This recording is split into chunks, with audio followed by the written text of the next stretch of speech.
el año pasado, dos familias a quienes aprecio mucho tuvieron la oportunidad de ser padres algunos de ellos por vez primera y otros, otra familia, creo que ya era la tercera vez, era el tercer hijo que les nacía. Y aunque son iguales en cosas, por ejemplo, los dos son varones, también son iguales en otro aspecto, y es que las dos familias quisieron llamar a sus hijos varones Elías. Entonces, aunque Elías es bien mencionado en las Escrituras, incluso citado en varias ocasiones por los autores del Nuevo Testamento, me surgió una pregunta: ¿por qué Elías? Está como tomando fuerza en estos últimos años el nombre de Elías. Pero nace la pregunta: ¿por qué? Una buena razón es porque es bíblico, ¿sí? Y queremos que nuestros hijos lleven nombres que son bíblicos. Y a propósito, esta semana también recordé la historia, y esta es una historia real, fue algo que pasó, no es inventado, y tiene que ver con una señora que empezó a asistir a una misión pequeña, una iglesia. Ella realmente hasta ahora estaba comenzando a leer la escritura, entonces estaba emocionada, pero por esos días, por esos días se había enterado de que estaba en embarazo. Entonces le pidió opinión al pastor de la misión, al pastor de la iglesia, para que éste le ayudara a escoger un buen nombre que fuera un buen nombre para poner a su hijo, para llamar a su hijo. Y pues el pastor simplemente le dijo: si buscas en la Biblia, en la escritura, seguramente vas a encontrar una buena lista de nombres de las cuales puedes escoger un buen nombre para su nuevo hijo. Y pues pasaron unos días, tal vez meses, y se encuentran otra vez los dos, y la señora le dice: pastor, seguí tu consejo y encontré un nombre que es bíblico para mi hijo. Lo voy a llamar Lucifer. La señora no conocía muy bien acerca de Lucifer. Ella siguió las instrucciones de su pastor, pero no entendía muy bien el significado. ¿Quién fue Lucifer? A propósito, en la Biblia también podemos encontrar otros nombres como Nabucodonosor, Roboán, Jeroboam, Judas, Barrabás. Pero necesitamos tener cuidado, porque aunque son nombres que están en la Biblia, no todos tienen un buen significado, que digamos. Así que es importante que nosotros entendamos eso. Pero volviendo al tema, me pregunto: ¿por qué Elías? ¿Saben ustedes lo que significa el nombre Elías? Eso es lo que primero necesitamos entender, y se vuelve interesante cuando nosotros entendemos el significado de Elías. El nombre Elías significa Jehová es Dios, y ese es su significado. Y eso ya es muy diciente, ¿cierto? Interesantemente, las primeras palabras que nosotros leemos en la escritura y que fueron pronunciadas por Elías son estas: vive Jehová, Dios de Israel, en cuya presencia estoy. ¡Wow! ¿Ven rápidamente cómo el nombre de Elías corresponde con su actuar, con sus acciones, con lo que es él como persona? No sé si a ustedes les ha pasado que ven a una persona y cuando la llaman por su nombre dicen: wow, ese nombre no va con esa persona. O tal vez han hecho el ejercicio de encontrar personas a quien el nombre les va muy, muy bien. Nosotros con mi esposa tendemos a hacer esas cosas, pero eso pasa. Hay personas que uno escucha su nombre y dicen: bueno, tú no tienes cara de ser Carlos, tú no tienes cara de ser Roberto o Martín, qué sé yo. Pero esas cosas pasan. Pero en el caso de Elías, cuando nosotros empezamos a entender el ministerio, la tarea que Dios le asignó, vemos que su nombre corresponde con su ministerio, y eso es muy, muy importante. A propósito, esta era la frase que precedía a Elías. Y nosotros vamos a notar que la escritura habla en varias ocasiones. Cada vez que Elías hablaba, esa frase le precedía. Y sería genial que nosotros también tenemos por lo menos claro quién es el que nos precede. Por ejemplo, ¿qué tal si esa frase nos precede a nosotros y también la aplicamos a nuestra propia vida? ¿Qué tal si cada vez que nosotros enfrentamos una situación o cada vez que damos un paso, recordamos que estamos delante de la presencia de Jehová? Eso sería genial. Y saben, el ministerio que Dios le asignó a Elías requería eso mismo, un hombre de fe. Era necesario que la persona que encarara al Dios de los cananitas y que volviera al pueblo de Dios, al Dios real, fuese un hombre de fe. Un hombre para quien Dios no solo fuera un Dios vivo, sino el único Dios viviente. Un hombre quien gustara de la presencia continua de Dios en su vida. Iglesia, yo espero que podamos aprender juntos acerca de este gran hombre de Dios y que enfrentamos este nuevo año como una oportunidad más para seguir creciendo en nuestra fe, entendiendo que para que eso llegue a ocurrir, seguramente Dios nos va a colocar en circunstancias y en situaciones que requieren eso mismo, que requieren dependencia, que requiere que nosotros creamos y entendamos y recordemos cada vez delante de quién estamos. ¿Me acompañan en un momento de oración, por favor? Mi Señor, no cabe duda, no tengo la menor duda, de que una lección aprendida no es simplemente una lección que se ha escuchado, sino una lección que se ha vivido. Y es por eso que cada vez que tú nos pones o nos hablas acerca de algo, tú buscas las circunstancias para hacer que eso sea vivido. Y no dudo, Señor, que nos estás hablando acerca de la importancia de la fe y la obediencia, porque hay momentos que tenemos que enfrentar, porque hay circunstancias que nos son adversas y que necesitamos encararlas, que no podemos esquivarlas, sino que simplemente necesitamos enfrentarlas.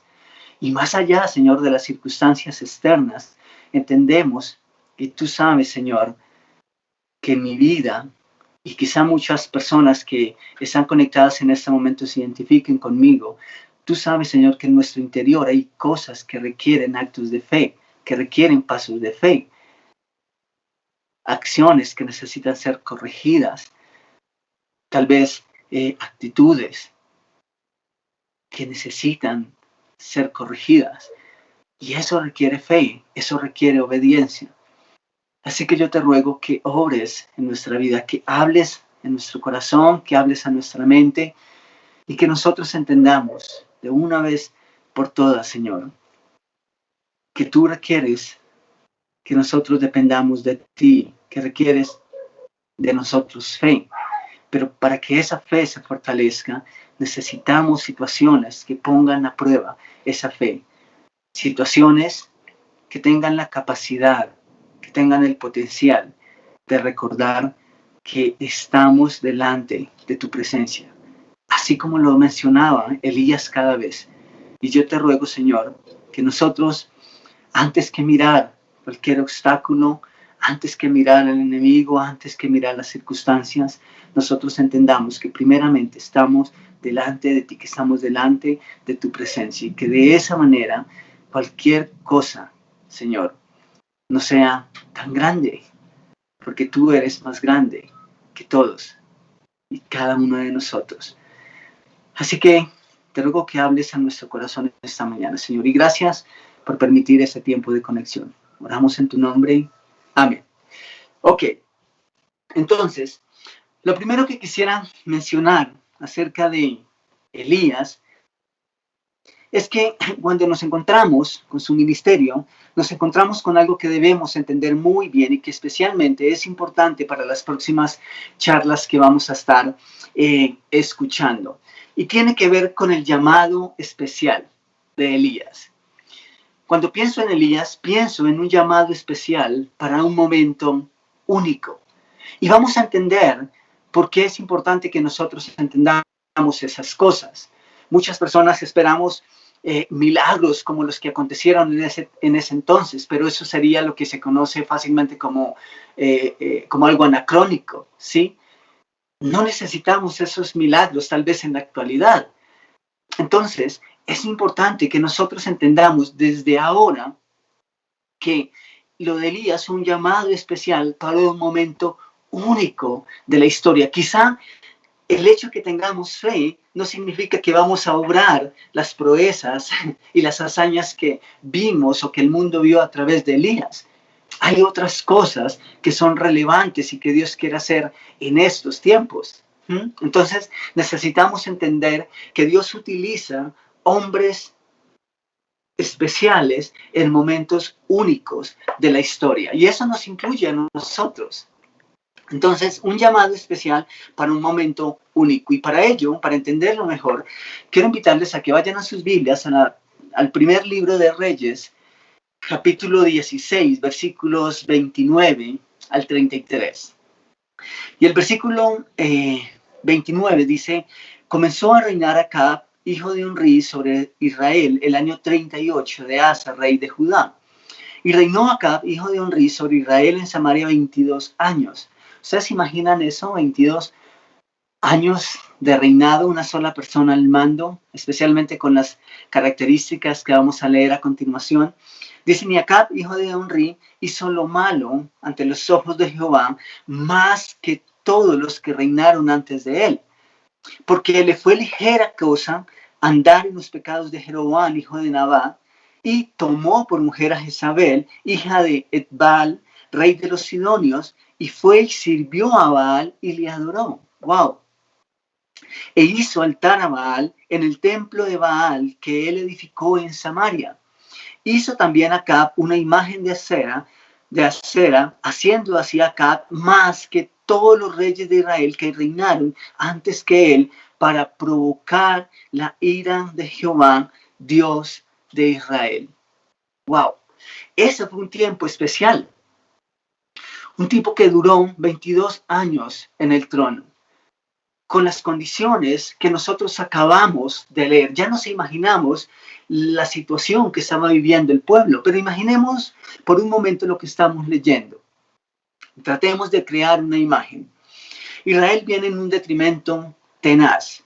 Cada vez están peor y más lejos de alcanzar el propósito por el cual Dios los llamó como nación y los escogió como nación. Y saben, es verdad que el mundo está en decadencia continua. Eso es bíblico incluso.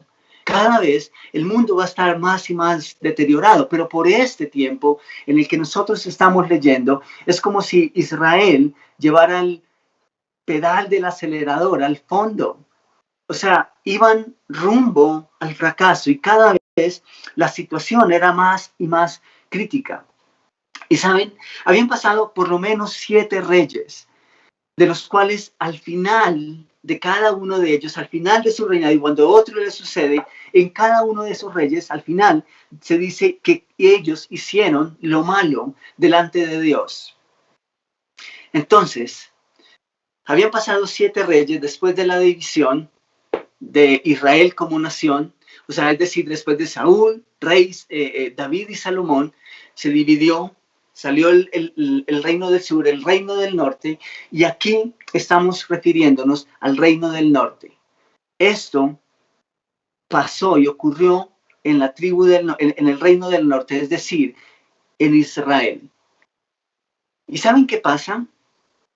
Llega el momento de un hombre que fue peor. Si todos los reyes anteriores habían hecho lo malo delante de Jehová, este era peor que todos ellos. Y Dios dice: Elías no se mencionaba entonces. Imagino que Elías conocía a Acab, había escuchado y conocía un poco de la historia. Pero ¿quién conocía a Elías? La verdad es que hasta este momento Elías es un perfecto desconocido. Pero Dios llama a Elías y le dice: Elías, es tu turno. Te he escogido y te voy a usar en este momento importante por el que atraviesa mi pueblo.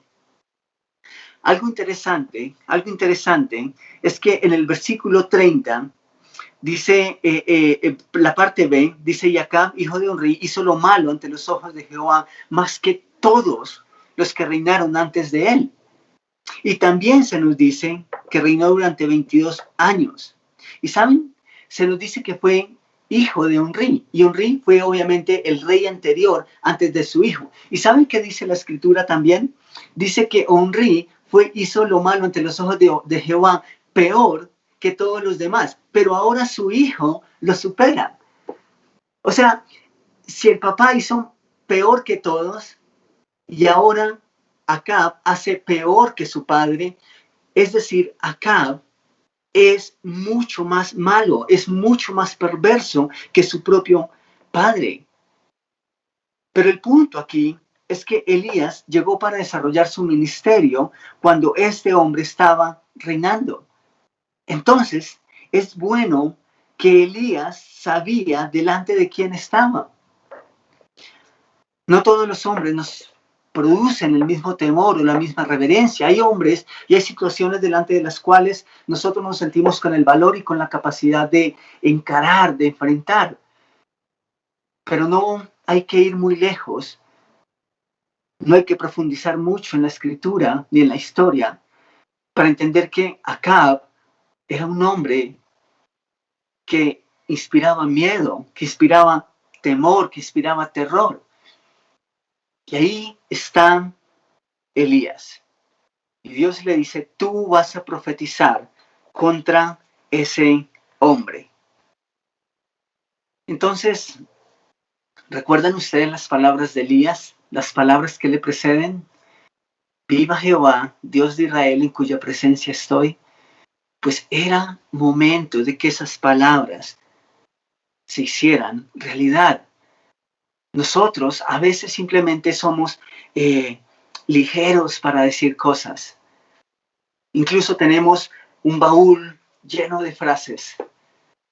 Y cada vez esas frases salen en momentos difíciles. Pero cuando llegan los momentos difíciles, ¿realmente eso es real en nuestra vida o son simplemente declaraciones que hemos escuchado tantísimas veces y que ya tenemos mecanizado y que simplemente salen? ¿O será que en realidad creemos esas cosas? ¿Vivimos esas cosas? Pues vamos a mirar la historia de Elías.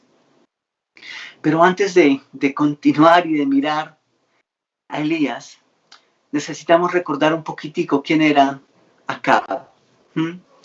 El pecado particular de Acab fue perpetuar todos los pecados de Jeroboam. Eso es lo que nos dice la Escritura. Y fomentar el culto a Baal en Israel a tal punto que hizo altares. Es decir, la adoración pagana pasó a ser una obligación por decreto del rey. Ahora, eso es diferente, eso tiene otra connotación. Antes simplemente como que las personas medianamente podían decidir, pero lo que hizo acá fue decretarlo como ley. Todo el pueblo, fuesen extranjeros, todos los que estuvieran bajo su mando, necesitaban adorar al dios Baal. ¿Por qué? Porque él lo decretó de esa manera. ¿Y saben ustedes qué es lo más triste de todo esto? Que cada vez que venía un rey y hacía lo malo delante de Dios, no es que ese rey manejara mal las finanzas, por ejemplo. No es que tomaran de pronto malas decisiones en la forma en que regaban la tierra o ese tipo de cosas. Desafortunadamente, todo se limitaba a la perversión espiritual. Y cuando nosotros nos referimos al pueblo de Dios, el hecho de que ellos fueran cada vez peor y cada vez esos reyes hicieran lo malo delante de Dios, era realmente eso, que cada vez apartaban más al pueblo de su Dios. Ese era el verdadero problema, esa era la verdadera razón, y eso es importante que nosotros lo tengamos en cuenta. Todo lo que le ocurría malo a los judíos, a su tierra y a sus familias, era consecuencia directa de la forma en cómo sus reyes veían y trataban a su Dios. Y eso es verdad en nuestras vidas. Eso no solamente aplica para la historia de Israel, no solamente aplica para ellos, aplica para cada uno de nosotros. Cuando nuestra vida espiritual está bien, las cosas a nuestro alrededor se ven diferentes. Ese es el eje central. Y saben, es interesante que hasta nuestros días eso sigue siendo una realidad. Entre más las leyes y entre más nuestros dirigentes asuman con menos responsabilidad los principios y los parámetros divinos, en mayor decadencia nos vamos a ver. Y entonces, iglesia, eso no solamente se ve en el pueblo judío, sino que se ve en cada uno de nosotros como individuos, se extiende a nuestras familias y finalmente se refleja en una sociedad. Si nosotros no estamos espiritualmente bien, nada lo estará. Y la fe tiene que ver con eso, tiene que ver con el eje central, que es nuestra vida espiritual. A propósito, ¿qué te da temor en este momento? ¿Quién es tu Acab? ¿Puedes identificarlo? ¿Qué es esa situación, ese pecado que sientes que cada vez te toma más y más ventaja y que sientes que cada vez eres más pequeño? A veces nosotros nos preparamos y nos hacemos metas en lo económico, nos hacemos metas en lo académico, en lo sentimental, pero realmente la primera meta debería ser lo espiritual. Ese es el eje. Y saben, a Acab y a cada uno de sus antecesores solo le bastó hacer lo malo delante de Dios. ¿Para qué? Para que todo lo demás no funcionara. Eso es simple de entender, ¿verdad? Y para usted y para mí la regla aplica de la misma manera. Entonces, entender eso nos ayuda a identificar el verdadero problema. Y nuestro problema es aquel que nos aleja de Dios, que no nos deja avanzar, que nos interrumpe y que hace que nos acomodemos a lo que no agrada a Dios. Y para eso se requiere fe. Para encararlo se requiere obediencia. Y cuando hemos hecho eso, entonces nuestra fe entrará en acción. Y quiero que notemos lo que primero hacen Elías. Los milagros llegaron después de lo simple. Y vamos a notarlo. Y eso es fundamental. Los milagros y los grandes pasos de fe que damos llegan después de haber dado pasos pequeños, por decirlo de alguna manera. Elías no llegó destruyendo los 400 y pico profetas de Baal. No, él tuvo que hacer otras cosas antes que eso fuese posible. Entonces, aquí el punto que vamos a desarrollar es fe y obediencia van de la mano. Necesitamos entender esas cosas. Quizá tú has escuchado del hombre que atravesaba las cataratas del Niágara sobre una cuerda sosteniendo una carretilla. Eso es historia de la iglesia. La verdad, eso es una historia muy, muy antigua. Quizá la has escuchado muchas veces, pero quiero contártela una vez más para tratar de ilustrar esto de que la fe y la obediencia van de la mano.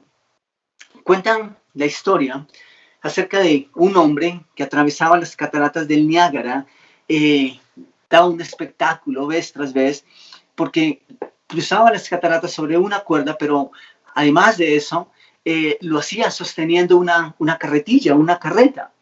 Así que la gente se amontonaba al lado y lado acá y cada vez a observar lo que este hombre hacía y era capaz de hacer. Y cada vez este hombre interactuaba con el público y les preguntaba, ¿creen ustedes que puedo hacerlo una vez más?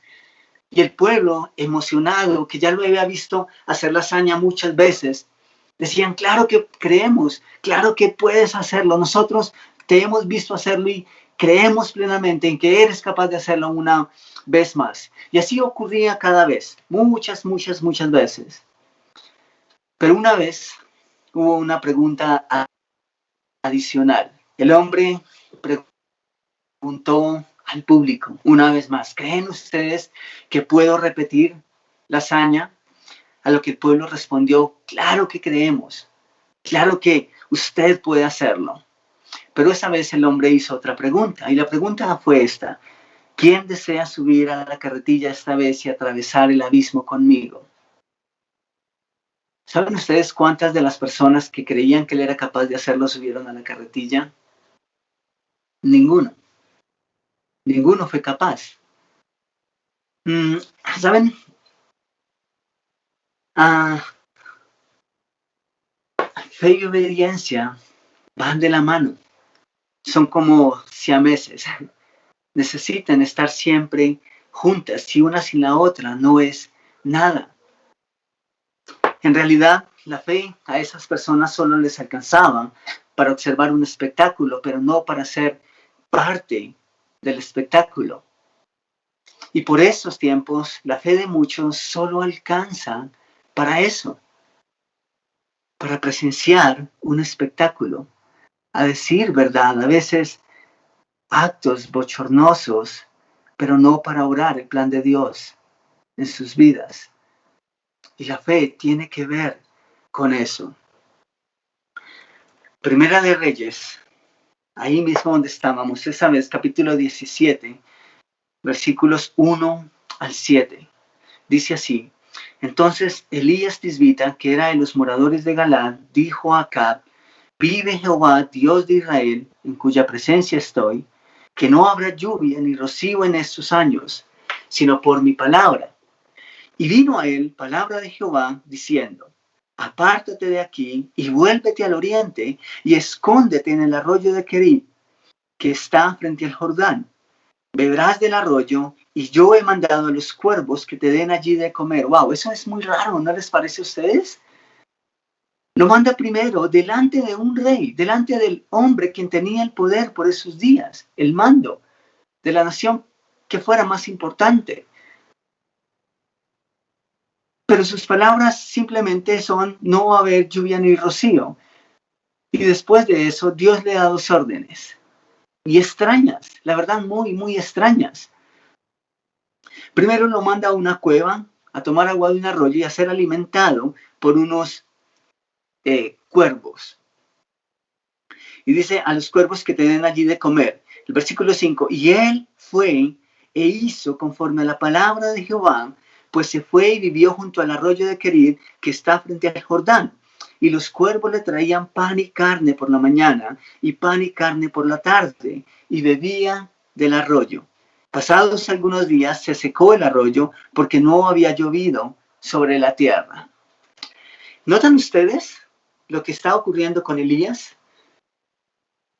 ¿Notan ustedes esto de fe y obediencia? Leamos los siguientes versículos. El versículos 8 al 11 de Primera de Reyes 17, ahí donde estamos. Eso fue después de que el arroyo se secó. Dice: vino luego a él palabra de Jehová diciendo: levántate, ve a Sarepta de Sidón y mora allí. He aquí, yo he dado orden allí a una mujer viuda que te sustente. Esa es la segunda orden que Dios le da a Elías. ¿Y qué señales ha hecho Elías hasta ahora? Ninguna. Solo se ha presentado la primera vez, ha cruzado unas palabras con Acab, y esas palabras fueron: vive Jehová, que en unos años no va a llover, no va a haber lluvia ni rocío. Y ya, eso fue todo. De hecho, eso no se había ni cumplido, porque iba a ser en los postreros años. O sea, Elías no había obrado ninguna proeza. Pero notan ustedes lo que está haciendo. Versículo 10 dice: entonces él se levantó y se fue a Sarepta. Así como se levantó y se fue al arroyo, a la cueva, ahora también se levantó y se fue para seguir la orden de Jehová y llegar a donde estaba la viuda. Dice: y cuando llegó a la puerta de la ciudad, he aquí una mujer viuda que estaba allí recogiendo leña. Y él la llamó y le dijo: te ruego que me traigas un poco de agua en un vaso, para que beba. Y yendo ella para traérsela, él la volvió a llamar y le dijo: te ruego que me traigas también un bocado de pan en tu mano. ¿Notan ahora con más claridad lo que está ocurriendo con Elías? Es sencillo. En pocas palabras, Elías entendió que estaba para obedecer antes que para dar órdenes o clamar por sus propios deseos. Eso es importante. La fe obedece y no hace que Dios te obedezca. Hay una diferencia grandísima en eso. La fe obedece, no hace que Dios te obedezca. quiero decirlo una vez más.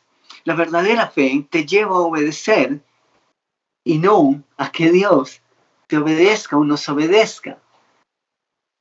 Ahora te pregunto, después de haber dicho eso, ahora te pregunto, ¿tienes fe? ¿Tú crees en Dios? ¿Crees que eres capaz de hacer grandes cosas, grandes señales, grandes milagros? Quizá tu respuesta sea así. Claro que tengo fe. Perfecto, eso es muy bueno. Qué bueno que tienes fe, qué bueno que crees en Dios. Quizá tú digas, claro, creo en Dios y ahora mismo estoy esperando que Él me haga un milagro, un milagrito genial. Yo espero que esas cosas pasen. Yo espero que Dios sobre esas cosas. Pero tengo una pregunta más. ¿Cuánta obediencia expresas con tu vida a Dios? La forma en que, como dices, creer en Dios es la misma forma en que expresas obediencia a Él a través de tu vida. Espero que la forma en como dices tener fe en Dios para que Él haga el milagro es la misma en que tú obedeces. Ahora, no estoy diciendo que si obedecemos, que si hacemos caso a Dios, entonces Dios va a hacer todo lo que nosotros queremos al pie de la letra, que va a hacer todo lo que nosotros le pedimos. Necesitamos mantener en mente que la fe verdadera es aquella que nos acerca al propósito de Dios en obediencia y no aquella que hace que Dios nos obedezca. Lo he mencionado algunas veces y creo que fue Swindoll el que dijo alguna vez, obedece a Dios y déjale a Él las consecuencias. Nuestra responsabilidad es obedecer. Lo que pase de ahí en adelante es responsabilidad de Dios. Pero si nosotros decimos creer, entonces necesitamos obedecer. Esas dos cosas tienen que ir de la mano. Entonces, iglesia, amigos, Elías aprendió a obedecer antes que dar órdenes. Y esto es especialmente importante cuando nos encontramos o en nuestro trato con Dios, delante de Dios. Si tienes fe, debes mostrar obediencia. Si tienes fe, debes mostrar obediencia. ¿Por qué? Porque pensar en que Dios va a hacer grandes cosas y que esas grandes cosas no incluyen nuestra obediencia es absurdo. Es absurdo. No solo es absurdo, sino que es antibíblico y es diabólico. ¿Y por qué digo esto? Quiero que lo leas conmigo. Santiago 2, versículo 19. Santiago 2, versículo 19 dice, ¿tú crees en Dios? ¿Tú crees que Dios es uno? Bien haces. También los demonios creen y tiemblan. Creer es diferente a obedecer. Mateo capítulo 4, versículos 5 al 7 dice, entonces el diablo le llevó a la santa ciudad, eso es en la tentación de nuestro Señor, dice que entonces el diablo le llevó a la santa ciudad y le puso sobre el pináculo del templo y le dijo, si eres hijo de Dios, échate abajo, porque escrito está. ¡Wow!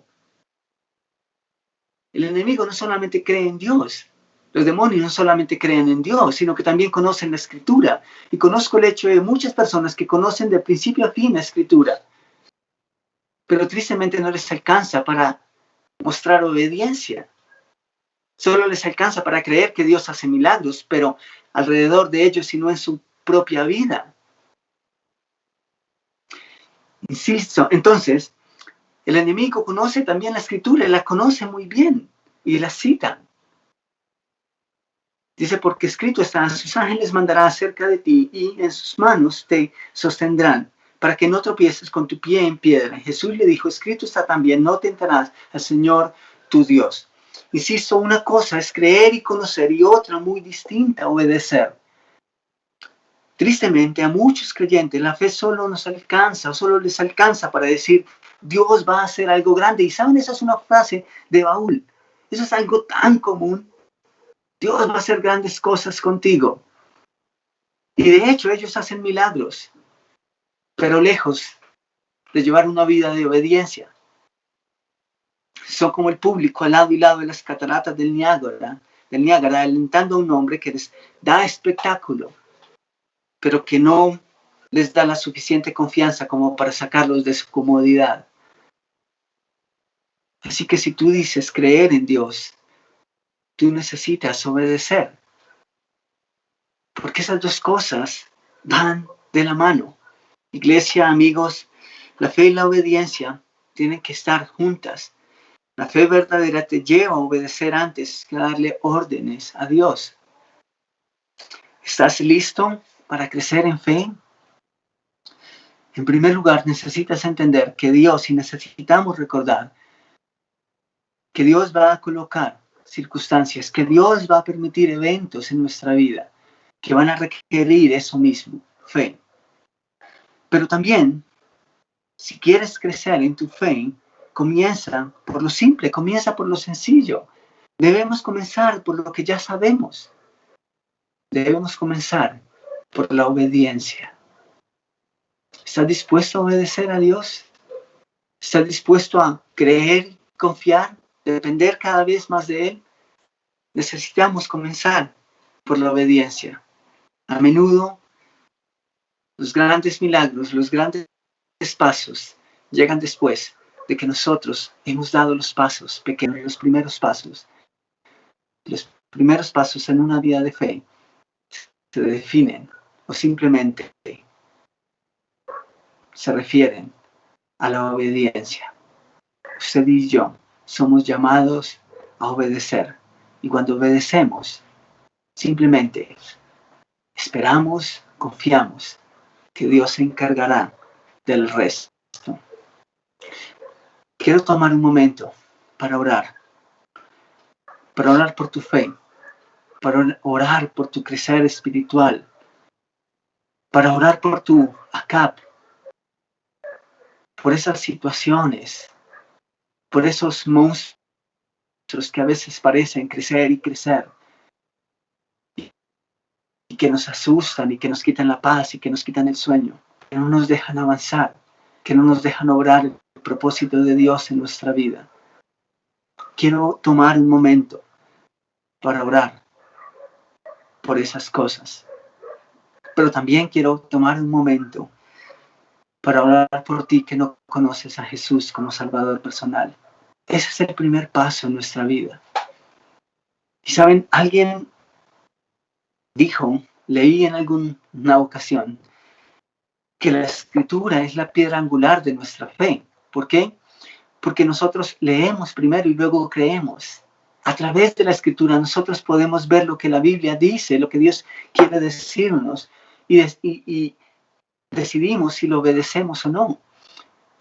Y la escritura dice efectivamente que usted está separado de Dios por tu pecado, que todos nacimos separados de Dios por nuestro pecado. Pero que tan lejos como está el oriente del occidente, nosotros estamos de Dios y más. Pero que esa distancia se puede acortar y que lo único que nosotros necesitamos hacer es reconocer nuestro pecado, es reconocer que hemos fallado, es reconocer que hemos ofendido a Dios, es reconocer que estamos lejos de Él y que no podemos hacer nada para alcanzarlo, es reconocer que para eso Cristo murió en la cruz, para llenar ese vacío y para llevarnos de vuelta al Padre. Pero es importante que tú tomes una decisión en tu corazón, que abras tu corazón a Jesús y que le aceptes como tu Señor y Salvador, que empieces una relación con Él, que empieces una vida con Él. Y si tú no tienes a Cristo en tu corazón, esta mañana puedes hacerlo. Puedes en los comentarios a este video, como siempre lo animamos a hacer, contarnos acerca de tu caminar con Jesús, acerca de ese paso que tal vez quieres dar. Y nosotros vamos a estar ahí para guiarte, todo a través de la Escritura. Tomemos un momento para orar. Mi Señor, gracias por hombres como Elías. Gracias por hombres que, antes que pensar en el gran milagro, pensaron en obedecer. y te obedecieron. Nosotros necesitamos hacer lo mismo. Antes de pensar en las cosas que necesitamos y que esperamos que tú hagas, necesitamos comenzar a obedecer. Ciertamente tú estás haciendo muchas cosas grandes a nuestro alrededor y puedes hacerlas, pero creo que las cosas grandes empiezan primeramente en nuestro interior, con nuestra vida. Así que yo te ruego porque primero aprendamos a obedecer, a caminar de tu mano, a depender de ti, como lo hizo Elías, aún en las cosas más extrañas. Es extraño obedecerte en una sociedad que va en contra de ti, pero necesitamos hacerlo. Y seguramente las cosas grandes, las cosas que trascienden, esas cosas sobrenaturales, van a llegar. Por ahora, Señor, ayúdanos a recordar que sin obediencia no hay fe y que la obediencia es simplemente el fruto de decir creo en ti, de decirte creo a ti. Ayúdanos, Señor, en medio de las circunstancias que vivimos. Creo que necesitamos recordar que es delante de ti que estamos, que es delante de ti que nuestros enemigos parecen pequeños. Muchas gracias por tu palabra, gracias por cada uno que se ha conectado esta mañana. Yo te ruego, Señor, que nos des un buen resto de día. Mañana es un día festivo para descansar, quizá para estar en casa, mi familia. Te ruego que ese sea un buen tiempo y que ojalá, Rey, nosotros podamos ver que esta pandemia acaba y que acaba pronto, Señor. Oramos en tu nombre. Amén.